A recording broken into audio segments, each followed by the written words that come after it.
2026 से 36 का शुभारंभ हुआ, जहां सीएम पुष्कर सिंह धामी करेंगे शुभारंभ।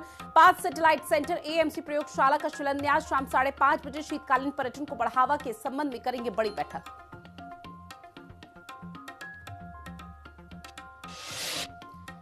देहरादून में IMA passing out parade. 491 cadet भारतीय थल सेना में अधिकारी बनेंगे। मित्र देशों के 34 जीसी बनेंगे सैन्य अफसर।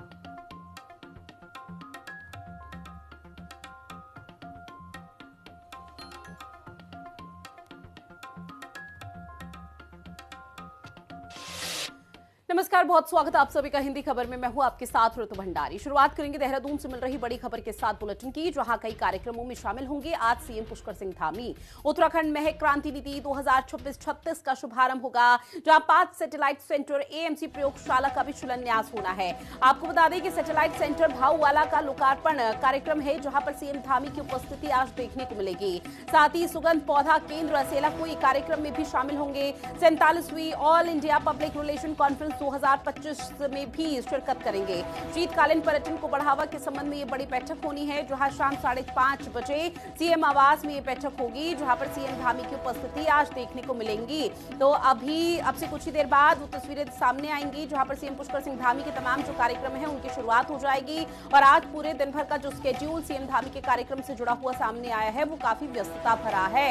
जहां आपको बताते चले, आज कई कार्यक्रमों में शिरकत करने जा रहे हैं सीएम पुष्कर सिंह धामी, जहां पर उत्तराखंड महक क्रांति नीति 2026-36 का शुभारंभ इस दौरान होगा।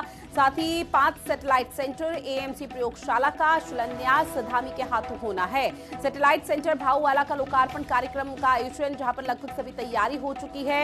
ऐसे में सीएम धामी पहुंचेंगे। सगंध पौधा केंद्र के सेलाकुई का भी यहां पर उद्घाटन होगा। 47वीं ऑल इंडिया पब्लिक रिलेशन 2025 का भी आगाज। शीतकालीन पर्यटन को बढ़ावा के संबंध में भी एक बड़ी बैठक है। सीएम पुष्कर सिंह धामी उस बैठक का नेतृत्व करेंगे, इसलिए माना जा रहा है आज का दिन बेहद महत्वपूर्ण, जहां एक तरफ कई बड़ी सौगातें भी मिलेंगी, तो वहीं आज बैठकों का सिलसिला भी देखने को मिलेगा।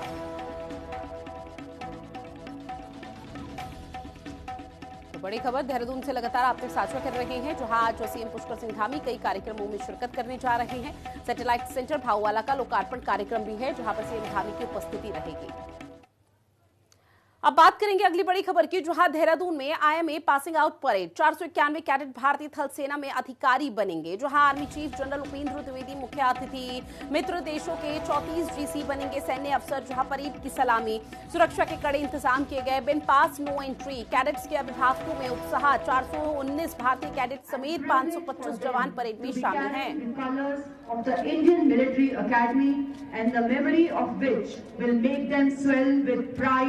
Today and forever.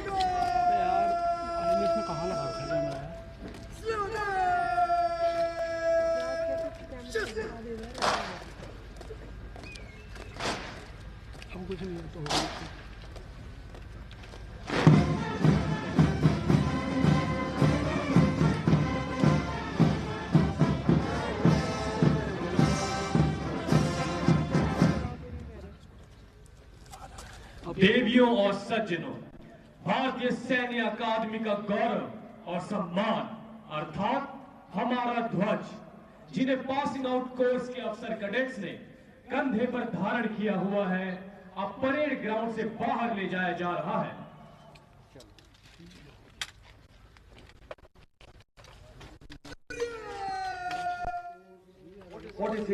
Sports and ladies and gentlemen, my heart swells with pride, having witnessed your pristine bearing, impressive turnout, and admirable drill during the passing out parade of autumn term 2025.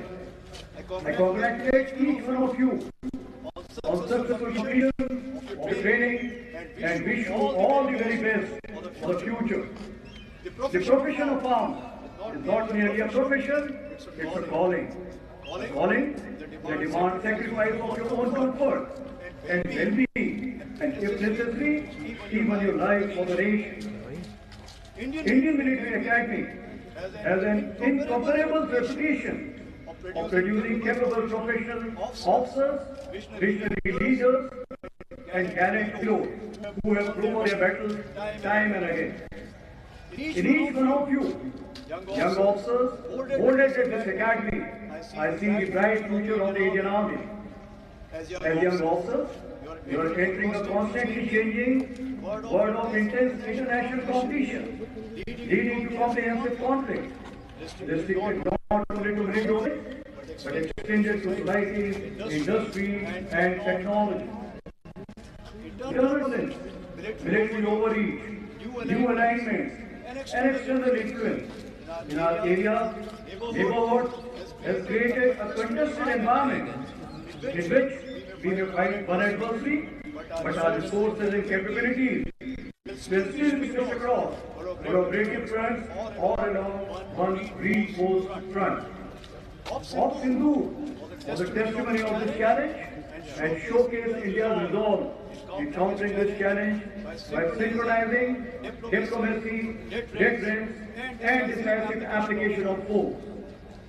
As modern warfare continues to evolve, the Indian Army, while majorly being actively deployed, continues to pursue its decade of transformation, seeking to modernize and adapt like never before. As young officers, you will be part of the cycle of adaptation, anticipating disruption, improving existing weapon systems, and preparing counter capabilities. You may not find answers to challenges in black and white. Rather, it could be in open of gray. At times, total vacuum. That is, even absence of orders. As a leader, your true litmus test would be at that juncture. Herein, your ability alone will not work. It will have to be preceded by attitude and adaptability. Thereafter, you may not get mentor or guide, but you will have to emerge as a mentor and role model to many.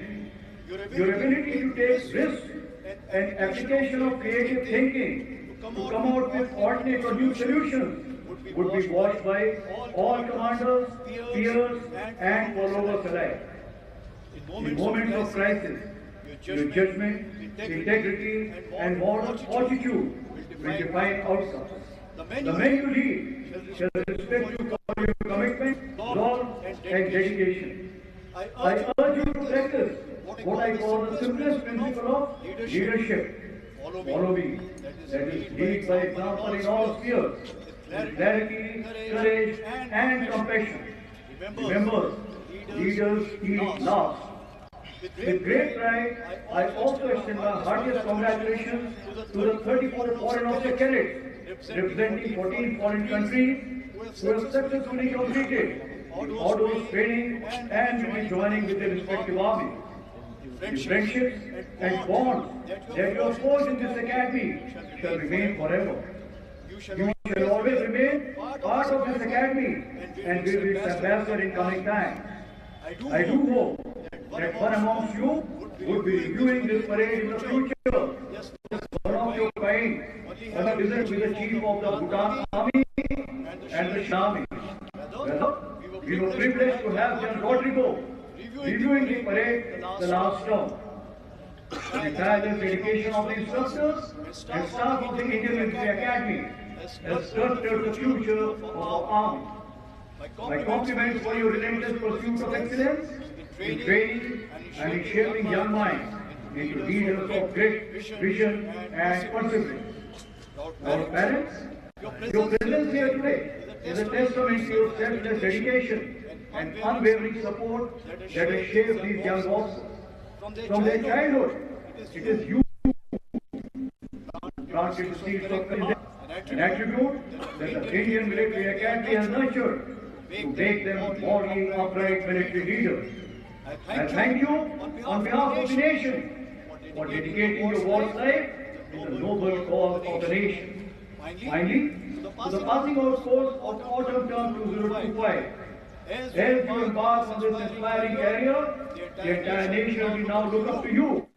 अब चलिए सीधा आपको दिल्ली लिए चलते हैं, जहां आपको बता दें कि आज के दिन संसद में जो आतंकवादी हमला हुआ था उसकी 24वीं वर्षगांठ है और 24वीं बरसी के दौरान ये तस्वीरें आपको दिखा रहे हैं, जहां तमाम जो दिग्गज है वो इस दौरान शहीदों को श्रद्धांजलि दे रहे हैं। प्रधानमंत्री नरेंद्र मोदी और इसमें राहुल गांधी, सोनिया गांधी के साथ साथ कई बड़े राजनीति से जुड़े हुए दिग्गज यहाँ पर पहुंचे हुए हैं जो शहीदों को श्रद्धांजलि दे रहे हैं और उनके जो भी यहाँ पर योगदान रहा है, किस तरह से उन्होंने बिना डरे और बिना किसी भय के आतंकियों से यहाँ पर उन्होंने लड़ाई भी की थी और आतंकियों को भी मार गिराया था, उसको याद आज किया जा रहा है। तो ये तमाम दिग्गजों की जो मौजूदगी है आपको दिखा रहे हैं, जहाँ पर आपको बता दें कि संसद पर हमले की 24वीं बरसी है और संसद पर आतंकी हमले की जो बरसी है, इस दौरान प्रधानमंत्री नरेंद्र मोदी पहुंचे हुए हैं और जो इसमें हमारे वीर जवान शहीद हो गए थे उनके परिवार, उनके परिजन भी यहाँ पर पहुंचे हुए हैं और ऐसे में नम आंखों के साथ वो भी श्रद्धांजलि दे रहे हैं। जहां आपने इन तस्वीरों में देखा किस तरह से प्रधानमंत्री नरेंद्र मोदी ने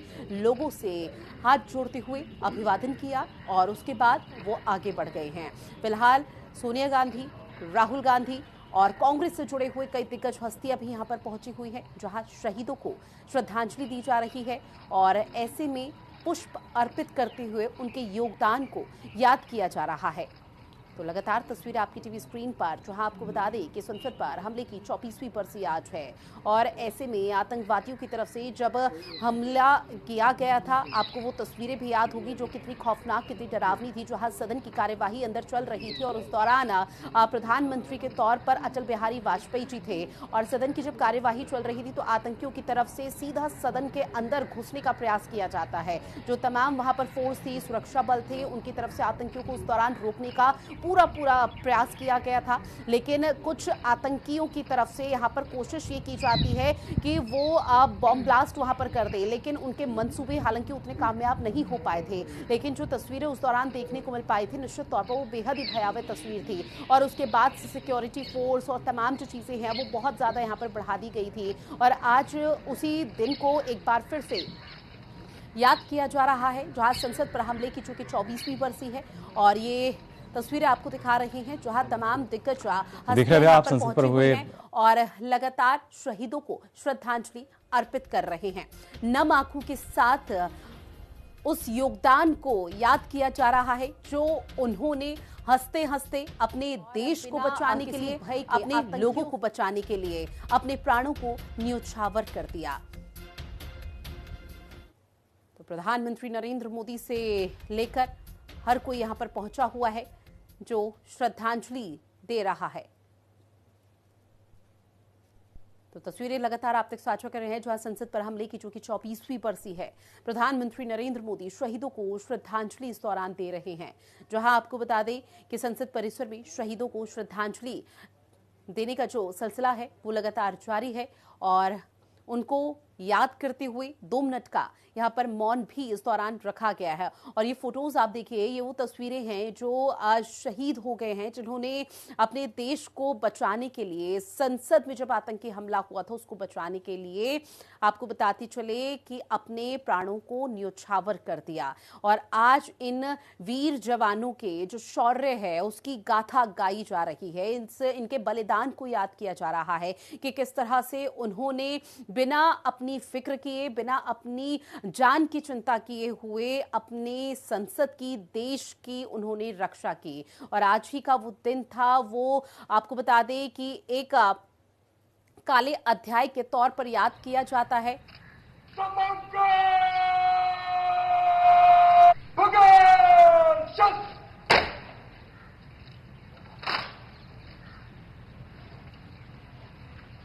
Now all the dignitaries will pay floral tribute to the martyrs. अब सभी गणमान्य अतिथि अमर शहीदों के सम्मान में पुष्पांजलि अर्पित करेंगे।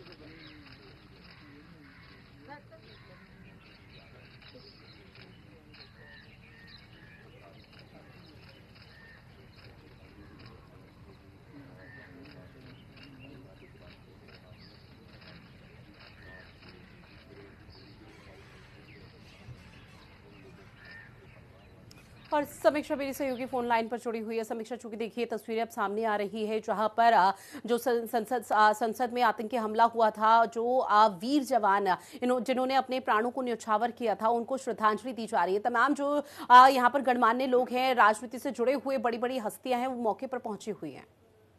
देखिए, आज बरसी है साल 2001, तारीख 13 दिसंबर को जिस तरह से संसद परिसर में हमला हुआ, जब संसद का शीतकालीन सत्र चल रहा था और सदन के भीतर महिला आरक्षण विधेयक को लेकर के हंगामा हो रहा था, तो उस समय तत्कालीन पीएम अटल बिहारी वाजपेयी और नेता प्रतिपक्ष सोनिया गांधी भवन से बाहर निकल चुके थे। और किसी ने भी कल्पना नहीं की थी कि चंद ही मिनटों में भारत के लोकतंत्र के केंद्र में एक ऐसा आतंकी हमला होगा। और आज उसी की बरसी है, जिसको लेकर के संसद परिसर में सभी गणमान्य अतिथि जुटे हैं। पीएम मोदी सहित सभी दिग्गज नेता यहाँ पर मौजूद हैं, प्रतिपक्ष के लोग यहाँ पर मौजूद हैं, जो लोग श्रद्धांजलि दे रहे हैं, उन शहीदों को नमन कर रहे हैं।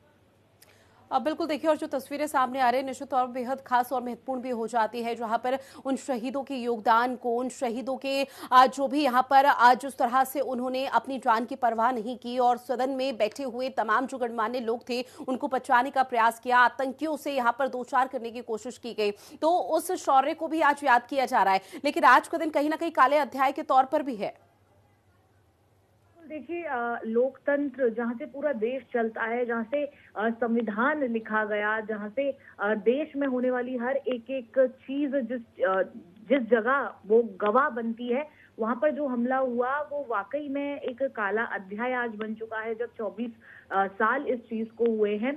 तो ऐसे में सभी लोग जुट रहे हैं और उस काले अध्याय से जिन लोगों ने बचाया, जिन वीर शहीदों ने रक्षा की, उस वक्त उनको श्रद्धांजलि अर्पित कर रहे हैं और सब नम आंखों से उनको याद कर रहे हैं कि उनकी वजह से ही आज सुरक्षित है वो। ठीक है समीक्षा, जानकारी साझा की और तस्वीरों को साझा किया उसके लिए बहुत शुक्रिया। अब एक बार फिर से बात करेंगे अपना उत्तराखंड के खास बुलेटिन की। हरिद्वार से एक बड़ी खबर मिल रही है, अवैध कबाड़ कारोबार कार्रवाई होगी। आपको बता दें, सलीमपुर दादूपुर में कार्रवाई की तैयारी हो रही है। एसडीएम ने इस दौरान ज्वाइंट टीम बनाई है, जहां कच्चे माल के कारखानों को लेकर प्रशासन पूरी तरह से सख्त अब नजर आ रहा है। तो जो कबाड़ है उसको लेकर भी अब जो यहाँ पर कार्रवाई है वो तेज कर दी गई है। आपको बता दें कि अवैध कबाड़ कारोबार कार्रवाई होगी, जहां सलीमपुर दादूपुर में कार्रवाई की तैयारी तेज कर दी गई है।